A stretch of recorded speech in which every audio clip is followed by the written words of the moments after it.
the issue I take with simulism is that a simulation is a it's a lesser structure built by us, which is a facsimile of the greater. It'd be like saying someone finds a model aircraft and then goes, perhaps there are giant model aircraft that fly. No. We have aircraft, and this is a model of it. Our simulations are just models of the universe. So it's not that we live in a simulation, it's that the universe is a much more complex version of the miniature simulations that we make of it. Yeah, which is quite literally, we don't live in a simulation, we simulate the universe. And we still make choices. It's not like our lives are a lie. Like, we're still making choices in this universe. So even if it was some kind of simulation, it shouldn't cheapen, reality at all. The last point I want to bring to this, though, is that ER equals EPR. Leonard Susskind, famous astrophysicist, one I was referencing before, him and Juan Maldacena wrote some of the first papers about humanly traversable wormholes. They have this theory called ER equals EPR. Einstein-Rosen bridge, aka a wormhole, is equivalent to EPR, Einstein-Poldovsky-Rosen, which is quantum entanglement. That same, why does the wave function break down? They're saying, what if there's some connection between this large-scale effect of a wormhole, according to Einstein, and this small-scale effect about how two things can be entangled together? So in order to teleport or to pass through a wormhole, you need to double slit your location. You might end up anywhere, but if you observe your locality, it's going to land where you expect it to land. This is exactly what Larry Maurer from Unitel predicted. He said that what we would have to do is find out what the wave function of your object is, like, say, a Boeing 777 with a bunch of people in it. And you can do this using nuclear magnetic resonance, an MRI, and then rebuild that wave function somewhere else. If you create an exact replica of that wave function, you can trick the universe into thinking, am I here or here? I don't know. Boom. So that's what I'm wondering. How do we... Almost like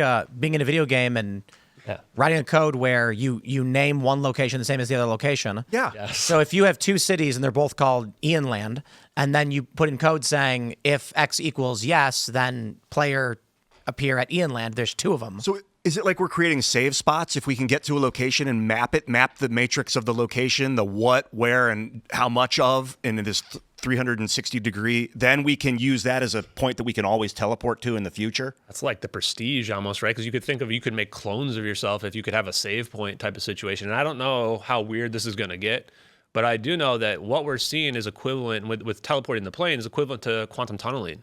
So in quantum tunneling, with just an electron, you take a semiconductor or a superconductor, and you have an insulator, a wall, and then another semiconductor on the other side. And what we see with electrons is even if they don't have the kinetic energy to get over the wall, they're somehow getting through it, according to quantum mechanics. But how is that physically actually possible? It's physically possible because we're in a medium. There's an effect called the Ehrenhoff-Bohm effect. It's a provable experiment. And it shows if I take a solenoid, which is electromagnetic fields trapped in the cylinder, so there's no electromagnetic fields on the outside of the cylinder, and I shoot electrons past it, you would say nothing should happen. But we see a phase shift. How can we see a phase shift if there's no electromagnetic fields outside of the cylinder? Because it's interacting with the medium. That cylinder isn't just a cylinder sitting there. It's interacting with the medium all around plasma field. Yeah, just because you can't see the field doesn't mean there isn't one. You're so close to it that it looks like it's not there. There is no electromagnetic. No, there literally is no electromagnetic field. That's the thing. There's no measurable electromagnetic field outside of the cylinder of the trapped electromagnetic fields. There's nothing physical, but there are potentials, and those potentials we would say are the interaction of the ether, the medium itself. There is something actually happening there, even if we can't physically see that thing happening. What I meant is, hypothetically, because it looks like there's nothing and our tools can't measure it, but if you backed away from it far enough, you would see it was like we were just so close to it that it looked like there was nothing there. Well, we can't experience that extra dimension. Like, we don't see that extra dimension. So if we were to see that extra dimension, we would see the ripple in that extra dimension. And this is how quantum tunneling works as well. How is the electron getting through? Because there's an extra dimension and you're seeing the ripple. And now, from the perspective of quantum mechanics, you would say there's a probability that the electron's on the other side of the wall. And so what is the analogy then if we say ER equals EPR? We say, okay, that's EPR. We just saw the electron teleport through a wall. It shouldn't be able to do physically. Well, the equivalent is we need to find out what's the barrier of our macroscopic reality. What's the wall? The wall is space-time. The wall is the 0-point energy. That's the wall between me being here and me being in your seat. So if we remove that 0 point energy, if we squeeze that 0 point energy out, then theoretically we can cause macroscopic quantum tunneling to occur. And are we like interfering with the protonic mass by hitting it with electrons or photons or something? What's causing it to disperse to allow that path? Well, if you watch the MH370 videos and you look up Salvatore Pais's patents, the U.S. Navy engineer who's become friends with me, by the way. I interviewed him also. He's great. You did? Yeah. So he tells me straight up, Hal Puthoff, Eric Davis, Jay Stratton, those guys stopped him from getting his research. Those are all the Air Force spooks, the guys the experts on wormholes, 0 point energy. Straight just told me. They're the guys who stopped him from getting his research done. He clearly has seen their work and figured out how this all functions. And what he's saying is that we create an extremely powerful electromagnetic flux, like an EMP, in a small contained region of space-time. This will polarize the vacuum, electrify the vacuum in that region. And where previously we had white noise everywhere, like imagine a TV with white noise all over it, all of a sudden it's just coherent, it's just clean, just empty. That's how he says that we can interact with 0 point energy. And this is very similar to the idea of a wormhole, where they think that conventional physics would say we need this huge amount of energy to produce a wormhole, a huge amount of negative energy. But Matt Visser in the late 90s and early 2000s showed that we only need a very negligible amount of negative energy, because all we have to do is create a thin soap bubble around our object, and that will uncouple it from space-time entirely. And now this can allow for these quantum tunneling effects on the macro scale level. But we need something that can encompass something at a large scale. So what I think they're doing in the plane is they're basically confusing the universe into thinking that it's an electron when these orbs converge on it and create that photonic flash that we see. For a brief second, the universe is like, is that an electron? Wait, where is that supposed to be? And now it's going, it's not there anymore. Now it's over here. So you're saying you polarize the vacuum. That's like the version of the double slit observation is the polarization. Is observation actually polarizing? A little bit different. Ashton just reminded me one thing about, so you're talking about the MH370, right? Yeah. What is Tim once mentioned, lots of people have a doubt with the first video, which actually I was one of them. When I look at the first video, feels like a video game, okay? However, yesterday, Ashton posted another video, say 10 hours ago, this morning when I look at it, that video show you truly it's not like a video type, show you true flight. And with orbiting true flight, it's not like in background color blue, it's that one. When I look at that one, I thought, wow, this video, not the average person can get it. I asked him, he said, the person who got this video was inside the job, but now he has to change the name or something to hide identity. When I look at that one, I said, oh my goodness. Yeah, if you're you cannot fake that one. So yeah, and it's interesting because when you talk to the physicists, everybody always asks me about those videos. Like, hey, why don't you go talk to some VFX experts? And I go, guys, like I already had somebody who worked on these drones at China Lake at Big Safari where they test the drones out, confirmed to me that's Gorgon staring at, right? So I already know. I've already had confirmation. I'm just waiting for other people to do it.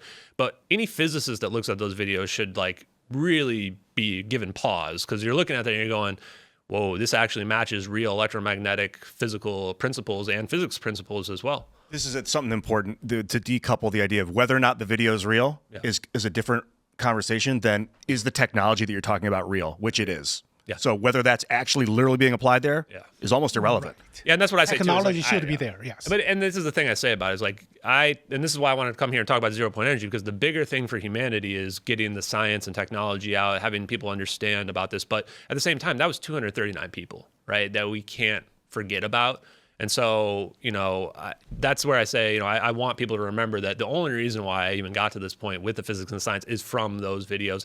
And those people their families deserve the truth about what happened. How do you guys, I like talking about the technology itself, but how do you guys feel about the morals and the ethics of releasing 0 point, the power of the vacuum to the... Systems of control are predicated upon who has access to energy. Yep. If overnight everybody had 10x more efficient energy access, you'd have no leverage over them for any reason. Okay. So if China were to develop this technology, then all of a sudden the petrodollar is useless and they can fund and create and do whatever they want. They'll be able to expand. They'll be able to literally grow their country, their sphere of influence. If it's to the regular person, right now the economy is predicated upon your access to food and shelter and things like this. And as things improve, it's for people, it's getting harder and harder to control. Humans only actually need a few things. You need shelter, you need food. What happens? Modern civilization in the United States, everybody's basically got it. Nobody wants to work anymore. And so now they're bringing all these immigrants who have lesser access to these things, who are willing to do this work, the jobs nobody wants, they call it, which is not necessarily true. But what would happen if we invented replicators, like in Star Trek, where you could just have a machine plugged into the wall and it can take free energy and then convert it and structure it perfectly into a cheeseburger with the proper amount of heat and browning and spice just by aligning all the particles perfectly? Why would anyone need a job? Yeah. If I want a cheeseburger, I simply go to the machine and I go, computer cheeseburger. Yeah. Then the guy who says, I need someone to mine cobalt so we can build replicators. The replicators can't make the specific components for replicators. Someone has to do the work that brings in there's always going to be some base level of work required and some person to do it. So in Star Trek, technically, they're like, no, we're beyond this.